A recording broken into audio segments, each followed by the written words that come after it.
Hello, Catamount. Welcome back to Chats with Cats, where we interview the people beyond the athletes here in Catamount Nation.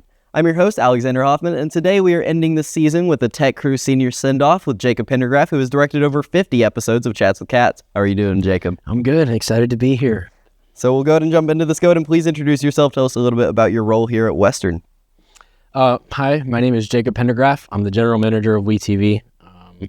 I'm also the studio attendant for the communication department, so I kind of run things around here. I've been doing this for 4 years. Been the best 4 years of my life. Yeah, awesome. Having been a part of WeTV for so long, you mentioned for 4 years, what have you been able to see in the different kinds of productions that have been created? A lot of it's grown a lot. When we first started out, when I first joined, we were really just doing strictly newscast and the occasional creative show. But seeing the club expand into so many different things, like with the flight packs and all the different collaborations we've done over the years with different musical organizations, with different apartment complexes and organizations across campus, it's inspiring, really. It's inspiring to see how when a group of individuals who are passionate about something, who love something very much, put their mind to something, they can create growth and prosperity beyond what was ever originally anticipated.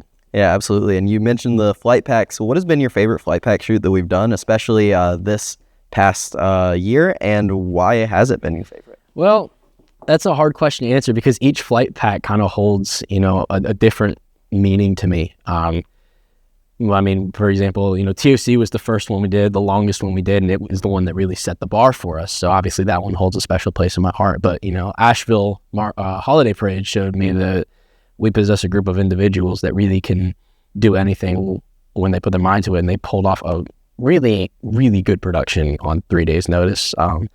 Mardi Gras showed us that we can adapt really, really well. And we have a lot of very flexible individuals who don't let a little rain stop them. The Live on the Lawn was just fun. A lot of great memories. A lot of alumni reached out and, showed the appreciation for what we were doing. And Reading Up the Mountains was just, it was wet. A lot of rain. But each one of them holds a special place in my heart. But the one that takes the cake for sure is definitely going to be Tournament of Champions. Yeah, Tournament of Champions was a lot of fun.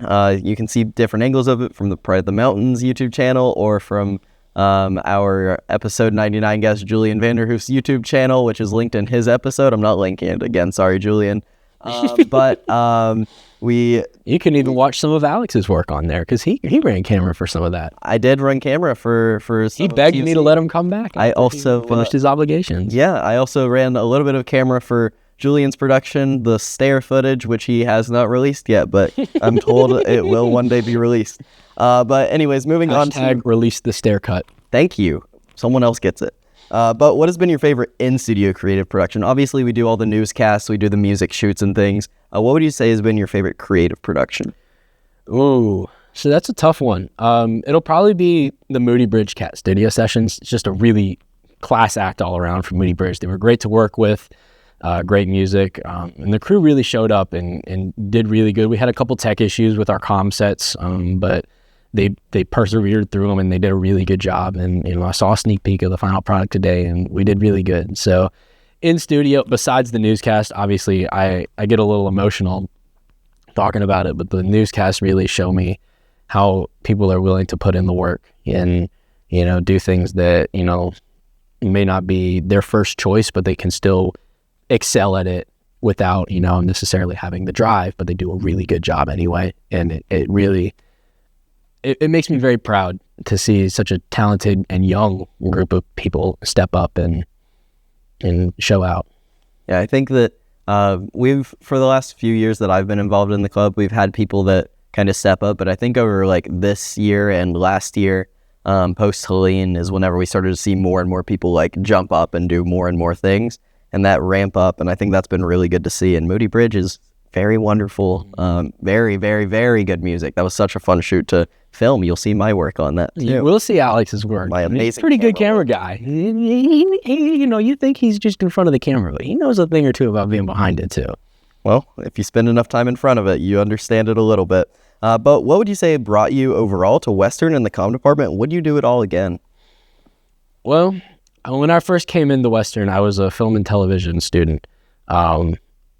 was waived my first year, got in on my second year, but at that point I had already been involved. Dr. Benford got his hooks in me. I saw what he had done before this, and I knew that I wanted to do something like this, and that this was really just an overall really good fit for me. The kind of mindset that I had is that Potom was really what brought me to Western, but the comm department is what kept me here. Yeah, absolutely. If you could go back to the beginning, what would you tell your freshman self about being a part of both the communication department and, for those that don't know, also a part of the marching band? That's a hard one. There's a lot of things that I would tell myself, especially my younger self. I don't think I'm the same person that I am now that I was then. I think a lot has changed about me, both personally and, mentally, and my maturity levels and stuff like that. The best piece of advice that I would give to myself would be to listen to the people who are closest to you. Even if it's not something that you think is, the greatest decision, if you would listen to a lot more people a lot sooner, you would be a lot happier and you would have gone a lot further. Yeah, good advice for any potential incoming freshman students that are thinking about being heavily involved with multiple organizations. What has been your favorite moment as a videographer for the Pride of the Mountains marching band at Western? Oh, TOC. TOC takes the cake. Nothing that I will ever do for Pride of the Mountains could ever top that. It was an 8-month production process, starting in March the year before, and then, over the summer and stuff like that. A lot of work, a lot of man hours went into the pre-production, and then seeing people jump on board with it. Yes, this is going to be really special. And it ended up impacting a lot more people in a lot more ways than I thought. When we finally cut live, we thought that, we would get a couple hundred views and we were going to be happy with that. And then when we saw 19,000 just off rip before it had even hit the mainstream YouTube, I was like, whoa, we could do something really cool here. And eventually now we're at 26,000. So seeing the scale of that and the amount of people that were grateful, obviously, high schoolers being high schoolers in the comment section, but a lot of parents were like, hey, this is awesome. This is great. These are students. This is amazing. We'd love to see this happening. And the community poured in, and it was really inspiring to know that I can use my God-given gifts to kind of help and inspire people in ways that I never really even thought possible. Yeah, and I do think that the amount of effort that went into that and then seeing it pay off with the view count is a really cool thing. And hopefully we see even more as it continues to grow with another production of that this fall. But that's still to come, people. Y'all are going to do great. But moving on to our lightning round, just 4 short little questions with some short little answers from you. Yes. Just for you, everyone in the studio knows the answer to this already. What's your favorite team to watch play, any sport, professional or otherwise? Raise hail, the Washington Commanders, baby. Let's go, Washington. This is our year. We're going to the playoffs. We're going to make a deep playoff run. Defense is scary. We got healthy Jaden Daniels. We got it. Trust the process. Panthers are going to win. That's all. The Panthers are going to win it all. Panthers are going to win it all? Yeah, the Panthers are winning it all. I would like to see that, too. It'd be better than the Commanders. Ooh. Favorite recovery food at the end of a long day of broadcasting? For example, prospects, TOC, etc.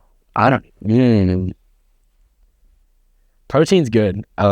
Chicken is good, but I'm a big frozen pizza guy. So I'll just it's something that I can throw in there while I'm taking a shower or something, get out, eat it, watch something on my phone.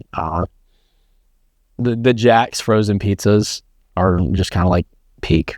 Thin crust, crunchy. You can eat one in a sitting without feeling super bloated and big. We're not sponsored by Not sponsored by Jack's Pizza. What is your favorite location you've performed in for the marching band? Oh, dude, Indianapolis in Lucas Oil Stadium.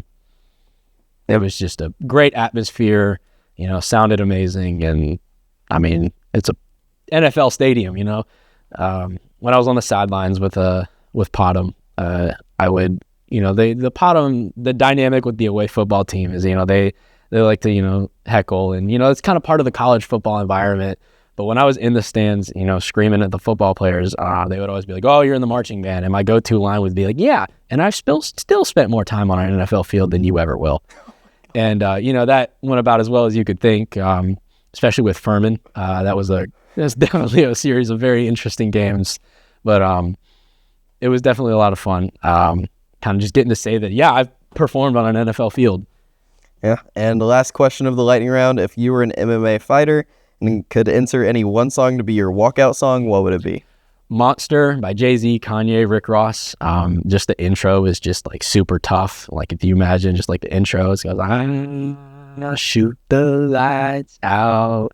It's just like, it chills every time. And then Rick Ross just comes in with a flow. It's just a really well-crafted track. It's tough. It's really tough. Yeah, absolutely.